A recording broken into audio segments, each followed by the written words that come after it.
जय महाकाली, महालक्ष्मी, महासरस्वती, माँ कामाख्या, जय भैरव बाबा, जय हनुमान जी, जय सद्गुरुदेव महाराज। श्रीमद् देवी भागवत महापुराण प्रथम खंड के तृतीय स्कंध में 22वां अध्याय 22वां भाग की कथा अब हम लोग सुनेंगे। शशि कला का गुप्त स्थान में सुदर्शन के साथ विवाह की बात जानकर राजाओं का सुबाहु के प्रति क्रोध प्रकट करना तथा सुदर्शन का मार्ग रोकने का निश्चय करना। व्यास जी बोले, पवित्र अंतःकरण वाले राजा सुबाहु कन्या की बात सुनकर राजाओं के पास जाकर बोले, हे महाराजाओं, आप लोग इस समय अपने अपने शिविर में जाएं। मैं कन्या का विवाह कल करूँगा। आप लोग मुझ पर कृपा करके मेरे द्वारा अर्पित की गई भोज्य वस्तुएं स्वीकार करें। अब यह विवाह कार्य कल पुनः इसी स्वयंवर मंडप में होगा। हम सब मिलकर उसे संपन्न करेंगे। हे नृपपतिगण, आज मेरी पुत्री मंडप में नहीं आ रही है, मैं क्या करूं? कल प्रातः पुत्री को समझा बुझाकर अवश्य लाऊंगा। अब सभी राजागण अपने अपने शिविर में चले जाएं। बुद्धिमानों को अपने आश्रित जनों के प्रति विरोधाभाव नहीं रखना चाहिए और अपनी संतान पर तो निरंतर विशेष कृपा करनी चाहिए। हे नृपगण, प्रातःकाल समझा बुझाकर मैं अपनी पुत्री को यहाँ ले आऊँगा। इस समय आप लोग जाएं। मैं इच्छा स्वयंवर की बात को भली भांति सोचकर प्रातः कन्या का विवाह कर दूंगा। एक साथ सभी राजाओं के उपस्थित हो जाने पर सबकी सहमति से स्वयंवर का समर्थन संपन्न होगा। सुबाहु की बाणी सुनकर सभी राजागण उसे सच मानकर अपने अपने शिविर में चले गए और नगर के आसपास रक्षा का समय प्रबंध करके वे मध्यकाल की क्रियाओं में संलग्न हो गए। उधर राजा सुबाहु भी श्रेष्ठ जनों के साथ अपने अंतःपुर के एक गुप्त स्थान में अपनी पुत्री को बुलाकर वरिष्ठ वैदिक पुरोहितों द्वारा विवाह कृत्य संपन्न करने का प्रयत्न करने लगे। वर को स्नान आदि कर्म कराकर उसे विवाह के योग्य वस्त्र भूषण पहनाकर और उसे वेदी रचित गृह में ले आकर राजा सुबाहु ने उसका पूजन किया। वर को विष्टर, आचमन, आर्द्य, 2 वस्त्र, गौ और 2 कुंडल विधिवत प्रदान करके महामनस्वी राजा सुबाहु ने कन्यादान कर दिया।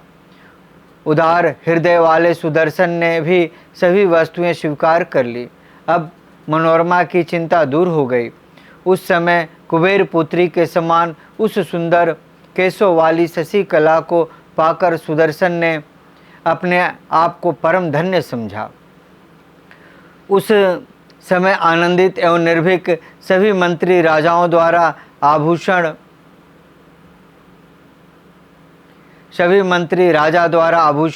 तथा वस्त्र देकर समयक रूप से पूजित श्रेष्ठ सुदर्शन को कौतुक मंडप में ले गए। तदंतर विधि की जानकर स्त्रियां राजकुमारी को वस्त्र आभूषणों से विधिवत सुसज्जित करके उसे सुंदर पालकी में बिठाकर चकोर वेदी से युक्त मंडप में वर के पास ले गई। उस वेदी पर पुरोहित ने अग्नि स्थापना करके और विधिवत घृता आहुति देकर कौतुकागार में कौतुक किए हुए प्रेम रस से अत्यंत सिक्त वर वधू को बुलाया। उन दोनों ने विधिवत लज्जा होम करने के बाद अग्नि की प्रदक्षिणा करके अपने अपने कुल तथा गोत्रों की समस्त रीतियां संपन्न की। महाराज सुबाहु ने घोड़ों से सुशोभित अत्यंत बाणों से लदे हुए 200 सुसज्जित रथ सुदर्शन को विवाह में उपहार स्वरूप दिए। उन्होंने मदमत्त सुवर्ण के आभूषणों से विभूषित तथा पर्वत के शिखर के समान शरीर वाले 125 हाथी राजकुमार सुदर्शन को प्रेम पूर्वक प्रदान किए। विवाह के समय राजा ने स्वर्ण भूषणों से अलंकृत 100 दासियां और सुंदर सुंदर 100 हथनियां प्रसन्नता पूर्वक बार बार वर को समर्पित की। उन्होंने सब प्रकार के आयुधों और आभूषणों से सुशोभित 1000 सेवक, बहुत से रत्न, रंग बिरंगे दिव्य सूती तथा ऊनी वस्त्र यथोचित रूप से दिए। निवास के लिए रंग बिरंगे सुंदर और विशाल भवन, सिंधु देश के उत्तम 2000 घोड़े, भार ढोने में कुशल सुंदर 300 ऊँट, अन्न एवं सर रस से परिपूर्ण 200 उत्तम बैलगाड़ियां भी प्रदान की। तत्पश्चात राजा सुबाहु ने हाथ जोड़कर राजमाता मनोरमा को प्रणाम करके कहा, हे राजकुमारी, मैं आपका सेवक हूँ, अतः आपका जो मनोवांछित हो उसे कहिए। तब उस मनोरमा ने भी सुबाहु से मधुर वाणी में कहा, हे राजन, आपका कल्याण हो, आपके वंश की वृद्धि हो। आपने मेरा बहुत सम्मान किया, क्योंकि आपने अपनी रत्नमयी कन्या मेरे पुत्र को प्रदान की है। हे राजन, मैं यश गाने में कुशल हूँ, बंदी जन और मगधों की पुत्री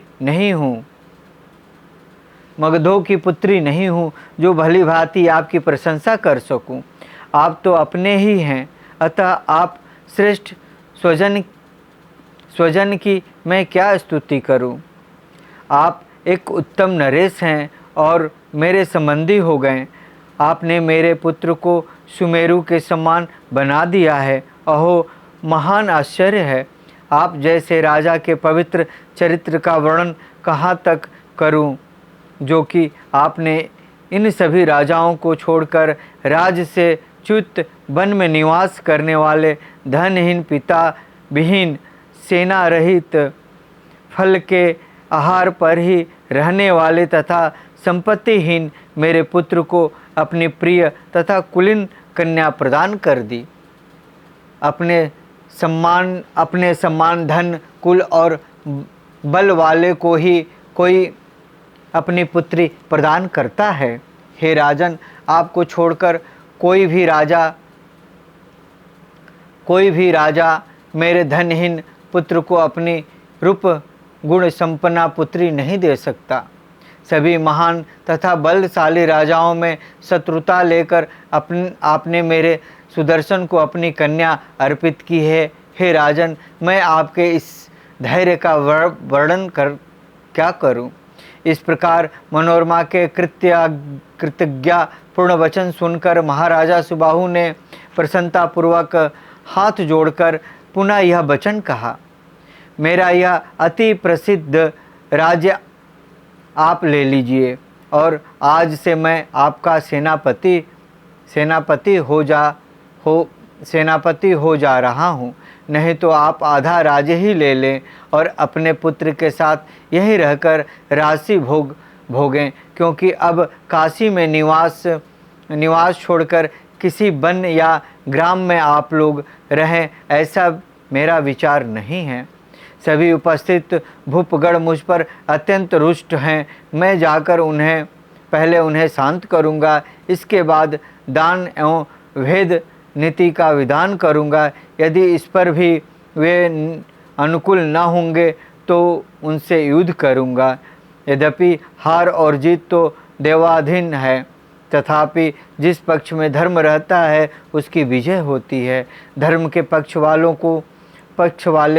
वाले की कभी नहीं।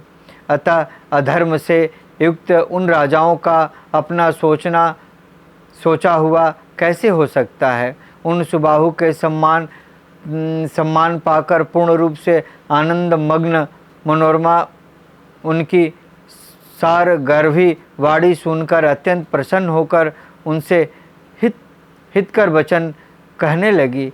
हे राजन, आपका कल्याण हो, आप निर्भय हों, अपने पुत्रों के साथ राज कीजिए। मेरा पुत्र भी निश्चय ही अपना राज्य पाकर साकेत पूरी अयोध्या में शासन करेगा। हे राजन, अब आप हम लोगों को अपने घर जाने के लिए आज्ञा दीजिए। भगवती दुर्गा आपका कल्याण करेगी।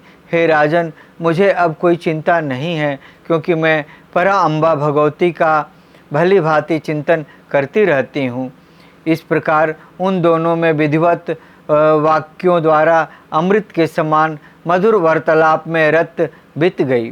प्रातःकाल होने पर सभी राजा विवाह हो जाने की बात जानकर कुपित हो उठे और नगर के बाहर निकलकर आपस में कहने लगे कि हम आज ही उस कलंकी राजा सुबाहु तथा विवाह की योग्यता न रखने वाले उस राजकुमार सुदर्शन को मारकर राज्य लक्ष्मी सहित उस शशिकला को छीन लेंगे, अन्यथा लज्जित होकर हम लोग कैसे अपने घर जाएंगे।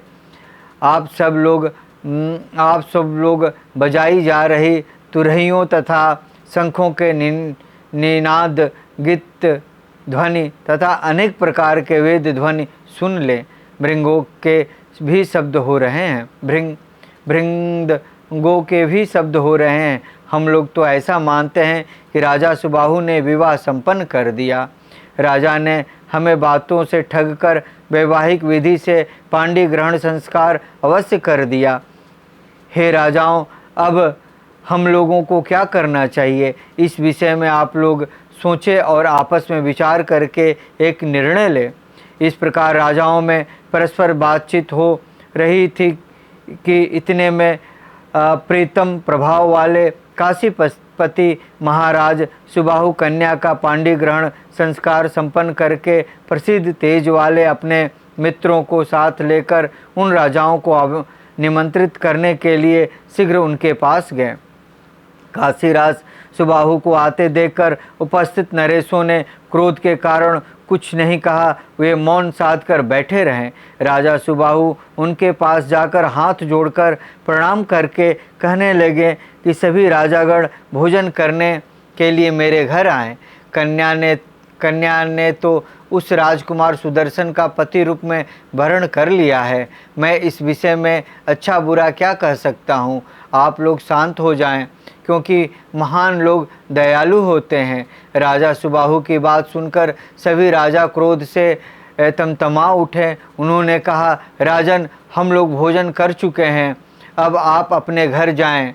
आपको जो अच्छा लगे उसे अपने घर आपने कर लिया। जो कार्य शेष हो उन सब को भी जाकर कर लीजिए। अब सभी राजागण अपने अपने घर चले जाएंगे। सुबाहु भी यह सुनकर घर चले गए और शंका करने लगे कि ये क्षुब्ध तथा कुपित राजागण अब न जाने क्या कर डालेंगे। राजा सुबाहु के चले जाने पर उन नरेशों ने यह निश्चय किया कि अब हम लोग मार्ग रोककर सुदर्शन को मारकर कन्या को छीन लेंगे। उनमें से कुछ राजाओं ने कहा, अरे, उस राजकुमार सुदर्शन से हमारा क्या वैर, हमने यहाँ का सब कौतुक देख लिया, अब हम जैसे आए थे वैसे ही घर लौट चले। ऐसा कहकर वे सब विरोधी राजागण मार्ग रोककर खड़े हो गए और राजा सुबाहु अपने भवन पहुंचकर आगे के कृत्य संपादित करने लगे। इस प्रकार श्रीमद् देवी भागवत महापुराण प्रथम खंड के तृतीय स्कंद में 22वां अध्याय 22वां भाग। ओम ततस्तम। जय माँ।